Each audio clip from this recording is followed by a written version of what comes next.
Ang tadhana ay talaga nga namang mapagbiro, hindi natin alam kung anong mangyayari sa ating hinaharap, minsan ang akala natin na siya ang makakatuluyan natin ay hindi pala, minsan may mga pangakong hindi talaga natutupad, dahil yun na talaga ang nakatadhana. Nangyayari ang mga hindi natin inaasahang mangyari sa hinaharap.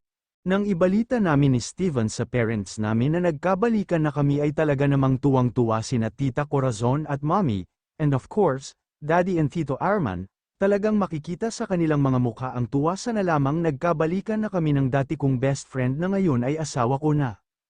Nang malaman nila na okay na kami ni Steven ay umuwi agad sila. Talagang binigyan lang nila kami ni Steven ng araw para mag-usap at nang sa ganun ay magkabalikan. Well, their plan was really successful, dahil talaga namang nagkabalikan kami, and I'm very thankful.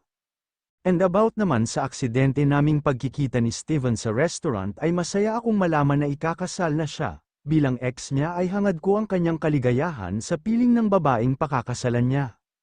Wow, is this really yours? Hindi makapaniwala kong tanong habang nililibot ang tingin sa loob ng malaking bahay. Ngayon ang araw ng paglipat namin ni Steven sa bahay na kanyang nabili 2 years ago, at hindi ko inaasahan na sobrang laki pala ng bahay. Halos hindi magkalayo ng kanilang mansyon ang laki, may 2 guest room sa baba, at sa taas naman ay 4 na kwarto kasama na ang master's bedroom. Yes, mahal ko, ito yung sinasabi ko sa iyong bahay na pinagawa ko 2 years ago para sa ating dalawa. Simula ngayon ay dito na tayo titira kasama ang mga anak natin. Nagustuhan mo ba? Siyempre, napakaganda at malaki nitong bahay. I love it, I love the theme, it's color gray. Mula sa aking likuran ay iniyakap ni Steven ang kanyang 2 braso sa aking baywang at isiniksik ang ulo sa leg ko. Masaya ako na nagustuhan mo, mahal ko. Akala ko mabubulok na lang itong bahay nang hindi ka nakakaapak man lang dito. Pinagawa ko ito para lang sayo. At kung hindi lang din naman ikaw ang titira dito kasama ako ay hahayaan ko na lang sigurong mabulok ito kaysa ibenta at patirahan sa iba. Steven, mahal mo ba ako? Kailangan mo pa ba talagang itanong yan? Mahal ko, of course, I love you so much. Pero bakit mo ako mahal? Anong nakita mo sa akin na hindi mo nakita sa ibang babae? Bakit ako ang napili mong mahalin? Oh, bakit wala kang maisagot? Siguro hindi mo naman talaga ako mahal, ano? Actually, hindi ko talaga alam. Hindi mo alam. Baka hindi mo naman talaga ako mahal. No, mahal kita. Mahal na mahal, ang totoo niyan ay hindi ko rin alam kung bakit ikaw ang minahal ko. Basta isang araw ay bigla ko na lang naramdaman sa sarili ko na mahal kita at hindi ko kayang mawala ka sa akin. Basta nakaramdam na lang ako ng pagseselos tuwing nakikipag-date ka sa mga naging boyfriend mo. Nung una akala ko ay baliwala lang yon. Pero nung araw na ibalita mo sa akin na ikakasal ka na, pakiramdam ko ay biglang gumunaw ang mundo ko. Hanggang sa hindi ko na natiis at gumawa na ako ng hakbang para mapasa akin ka. At lubos akong nagpapasalamat dahil naging akin ka na nga talaga. Well, ang totoong nagmamahal ay hindi mo alam ang dahilan kung bakit mahal mo ang isang tao. Dahil kapag minahal mo lang dahil sa may dahilan ka para mahalin siya, yun ay hindi totoong pagmamahal. Kundi yun ay pagkagusto lamang sa dahilang nakita mo sa kanya. Paano na lang pag nawala ang dahilan na yun na kung bakit mo siya minahal? Wala na. Nawala na lang bigla ang pagmamahal na yun, kasi nga wala nang dahilan pa para mahalin mo siya. Kaya naman lubos akong nagpapasalamat na mahal mo ako dahil sa hindi malamang dahilan, kasi ako, mahal din kita sa hindi malamang dahilan, hindi sa dahilan na gwapo ka, mayaman ka, kaibigan kita o ikaw ang ama ng mga anak ko, basta mahal kita. Kasi yun ang utos ng puso ko na hindi ko pwedeng baliwalain, mahal kita, Steven, mahal na mahal kita. Hanggang ngayon ay hindi pa rin ako makapaniwala na mahal mo rin ako, kasabay ng kanyang paghalik ay ang malakas na pagtikhim na kinalingon naming dalawa. Para akong pinamulahan sa hiya dumating sina Dad at Tito Arman buhat ang kambal habang si Mommy at Tita Corazon naman ay may bitbit na mga grocery na malapad ang ngiti sa lobby na mula kanina pa kami pinapanood ni Steven. Dapat ay kumatok man lang sana kayo, paano kami kakatok kung nakabukas naman ang pinto? Hay naku! Talagang nahiya ka pa. Ipagluluto namin kayo, dito kami magdi-dinner ngayong gabi. Daddy, agad namang lumapit si Steven sa anak at kinuha ito mula kay Tito Arman. Oh, bakit umiiyak ang mahal kong apo? Tahan na, okay, heto ang daddy. Hay naku, kanina pa yan umiiyak, anak, hinahanap kayong dalawa. Samahan mo kaming magluto, anak. Pagkatapos magluto ni na mommy at tita ay sabay na kaming nag-dinner, at masayang nagkwentuhan habang kumakain. Mula sa paghuhugas ng plato ay napasinghap ako dahil sa biglang pagyakap ng dalawang braso ni Steven sa aking baywang. Mahal ko, tama na yan, kanina pa kaya ako inaantok, pinatulog ko na ang mga anak natin, kaya dapat matulog na rin tayo. Tatapusin ko lang itong mga plato, pwede ka namang matulog kahit wala ako, hindi ko naman dala ang mata mo. Hindi ako makatulog kapag hindi kita katabi, oo nga at hindi mo dala ang mata ko. Pero mahal ko, dala-dala mo ang puso ko. Sus, nambubula ka na naman, oo na, sige na, okay, let's go. Napayakap na lang ako sa kanyang leeg nang bigla niya akong buhatin palabas ng kitchen. Pagkapasok namin sa loob ng kwarto ay agad niya akong inihiga sa kama at pumaibabaw naman siya sa akin na kinasimangot ko. Teka, akala ko ba inaantok ka na? Let's make love first, mahal ko. Binyagan na natin itong kama bago tayo matulog. Pero baka magising ng anak natin, hindi yan, akong bahala, hindi na ako nakapalagpa nang sakupin na niya ang lobby ko, kaya napatugon na lang ako, pero pagtugon ko ay agad na naputol dahil sa bigla niyang pagbitaw at umalis sa ibabaw ko. Hey, what's wrong, what are you doing? Matapos niyang kunin ang kung anuman sa ilalim ng kama ay agad niya itong itinago sa kanyang likuran at humarap sa akin. Ano ba yan, ha? Akin na yan, patanjin ako, tumayo ka. Kahit nagtataka ay sinunod ko na lang ang sinabi niya at tumayo sa ibabaw ng kama. Alora, ganun na lang ang pag-awang ng lobby ko nang inilabas na niya ang small box sa kanyang likuran at binuksan sa harap ko. Isang kumikinang na singsing ang bumungad sa akin, the ring was beautiful, halatang mamahalin. Papakasalan mo ulit ako? Seryoso? Ganyan ka lang ba mag-propose sa babaeng mahal mo? Dapat sumayaw ka o kaya kumanta bago mag-alok ng kasal para sweet. Oh, I'm sorry, hindi ko alam na ganoon pala ang gusto mong proposal. Don't worry, sa honeymoon natin ay kakanta ako habang sumasayaw ng nakahubad sa harap mo. Oo na, I will marry you again, kaya isuot mo na. Lumapad ang ngiti niya ay inalis ang singsing sa loob ng maliit na box bago kinuha ang kamay ko, at hindi ko inaasahan ang kanyang pagkanta. Oh mahal ko, sayo na lang ako, my heart melts when he started singing, until isinuot ang singsing sa aking daliri habang patuloy ang pagkanta. Matapos niyang isuot ang singsing ay dinala niya ang dalawa kong kamay sa kanyang lobby at dinampian ng halik bago pinagpatuloy ang pagkanta. Hindi na ako nakatiis at mahinang pinalo ang kanyang braso. Hey, that's enough, ang pangit na ng boses mo. Oh, bakit parang nagbago ang ihip ng hangin? Dati, palagi mo akong pinupuri na maganda ang boses ko. At isa pa, sabi mo dapat kumanta kapag nagpo-propose, kaya naman kumanta ako para sa. Hindi ko na siya pinatapos pa sa pagsasalita at mahigpit na yamakap sa kanya. I love you, Steven. Salamat at dumating ka sa buhay ko. Basta, kapag ikinasal tayo ulit ay gusto kong umiti ka habang naglalakad sa altar. Ayokong nakasimangot ka tulad ng dati na para bang katapusan na ng mundo mo. I promise, ngingiti na ako this time, asahan ko yan, mahal ko. 16 na taong gulang pa lang ako at 14 si Alora noong una kaming nagkita sa bahay ng aking mga magulang. Naaalala ko pa ang araw na ipinakilala siya sa akin ni Mama. Come here, son, may ipapakilala ako sa'yo. Tama na muna yung pagbabasa mo ng libro. Excited na sabi ni Mommy pagkapasok ng kwarto ko. I'm not interested, Mom. Oh come on, son. Pagbigyan mo na si Mommy, anak. Huwag mo naman akong ipahiya sa tita mo. Sinabi kong ipapakilala kita sa anak niya ngayon dahil magiging schoolmate mo siya by this year. Mamo, hindi ako interesado, okay? Tingnan mo, dito ako nag-aaral, ayokong lumabas. Hay naku naman, anak, puro na lang libro ang inaatupag mo kapag narito ka sa bahay. Subukan mo namang magkaroon ng kaibigan, hindi ka ba naboboring sa life mo? School bahay ka na lang palagi.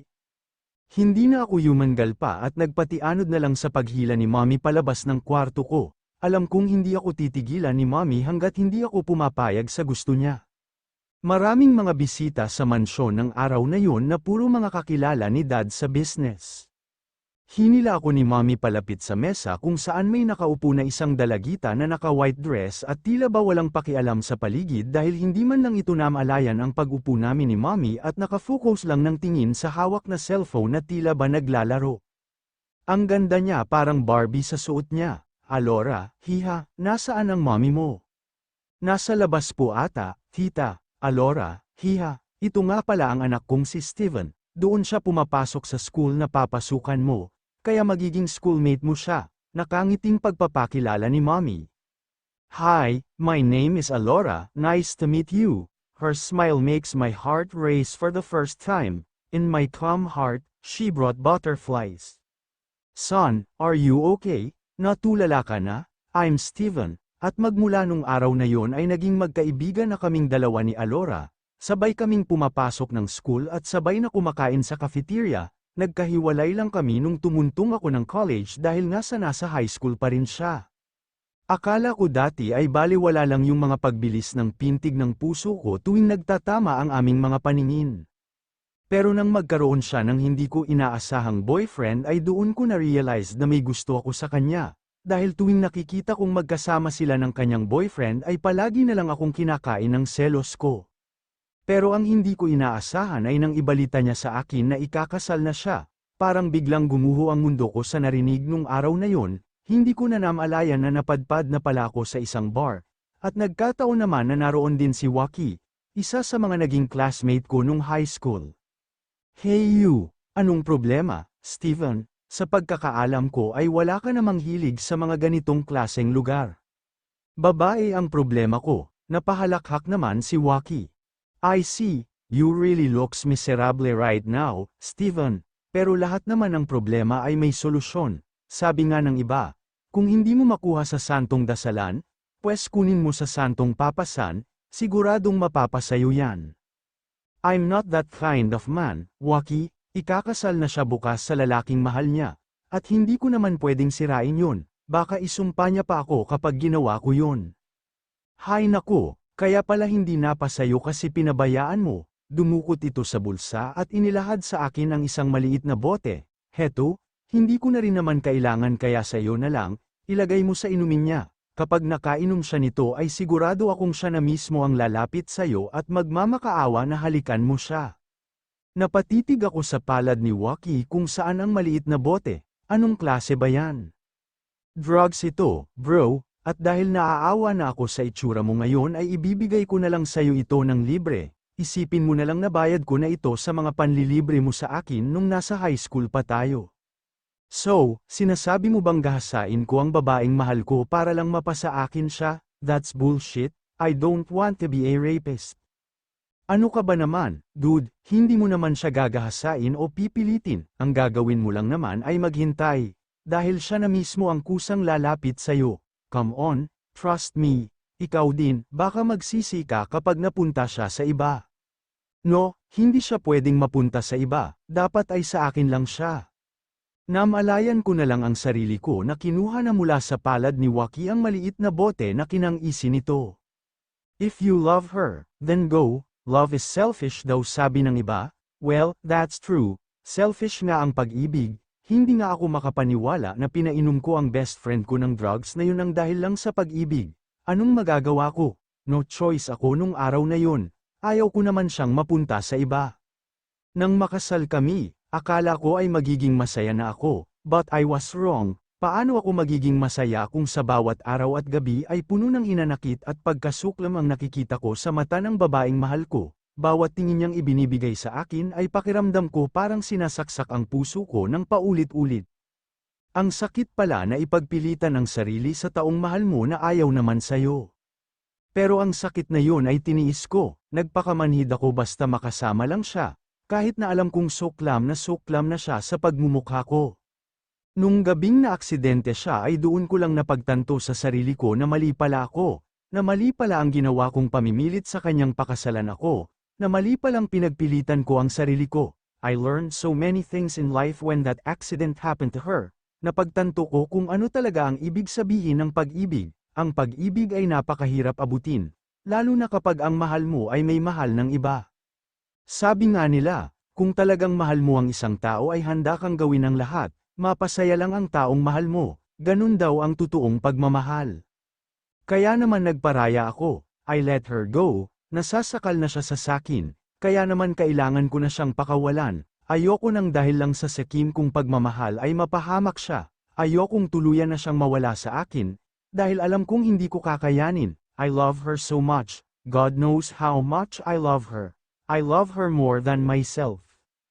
Pero ang tadhana ay talaga namang mapagbiro, dahil hindi ko lubos sa kalain na sa kanyang pagbalik ay hindi lang anak namin ang dala niya, kundi pati pagmamahal na matagal ko nang inaasam ay dala na niya. Hindi ko maipaliwanag ang saya ko nang malaman na nagkaanak pala kami. Sino ba naman ang hindi sasaya kung malaman mo na nagkaanak pala kayo ng babaeng mahal mo? Pakiramdam ko tuloy ay para akong hindi pa nagigising sa malalim kong pagkakatulog, dahil parang panaginip lang ang lahat. Natauhan ako mula sa pagbalik tanaw ng sikuhin ako ni Alora na kinatingin ko dito. Ha? Ano ka ba naman? Nakadalawang tanong na sayo yung pari, huwag mong sabihing aatras ka kung kailan nasa harap na tayo ng altar. Talagang makakatikim ka sa akin kapag ginawa mo yun. Ang ganda niya talaga sa suot niyang wedding dress. Kung ganoon ay uulitin ko na lang ang tanong, Steven, do you accept Alora as your wife? Of course, yes father I do. Can I kiss her now? Okay, you may now kiss your bride. Mabilis akong humarap sa asawa ko, at hindi ko inaasahan na pagharap ko ay isang malapad na ngiti ang sumalubong sa akin. Isang ngiti na puno ng saya, yung klase ng ngiti na matagal ko nang inaasam makita sa kanya. Pwede ba kitang halikan ngayon? Kailangan mo pa bang itanong yan? Hindi mo ba narinig ang sinabi ng pari, kiss your bride na daw? Kaya ano pang hinihintay mo? Halikan mo na ako, nakakainis ka. Buong pagmamahal kong tinugon ang kanyang halik at iniyakap ang mga braso ko sa kanyang maliit na baywang. Parang sandali kong nakalimutan na may mga tao pa pala sa paligid namin na pinapanood kami. Yoho, ikaw na talaga, kuya, rinig kong sigaw ng kapatid ko na kinabitaw namin ang halik ng asawa ko. Mga nakangiti lahat ng mga bisita habang nakatingin sa amin, lalo na ang mga parents namin habang buhat pa ang kambal na pumapalakpak din habang tumatawa. Napangiti kami ni Alora sa isa't isa, sa wakas. Akin ka na ngayon best friend ko, asawa ko. Yeah, I'm all yours now, mahal na mahal kita, asawa ko. I love you more, I love you more than anything in this world, you are my everything, and of course our kids. Mahal ko kayo, mahal na mahal. I'm so much in love with this girl, habang tumatagal ay mas lalo lang lumalala ang pagmamahal ko sa kanya. Isa lang ang masasabi ko. Mahirap talagang umibig sa isang kaibigan lalo na kapag kaibigan lang talaga ang turing sayo. Pero sabi nga ng karamihan ay nagbabago ang tao, at hindi lang tao ang nagbabago kundi pati puso ay nagbabago rin. Hindi natin kontrolado ang pagtibok ng ating mga puso, kaya pagdating sa pag-ibig ay marami talaga ang mga lumuha, lalo na yung mga hindi nasuklian ang pintig ng kanilang puso ng taong gusto o mahal nila, at maswerte ako dahil natugunan ng babaeng mahal ko ang pagtibok ng puso ko. It was a dream came true for me. Minsan sa buhay natin ay kailangan pa nating masaktan para lumigaya, o kaya kailangan pa nating umiyak para makamtan ang totoong ngiti.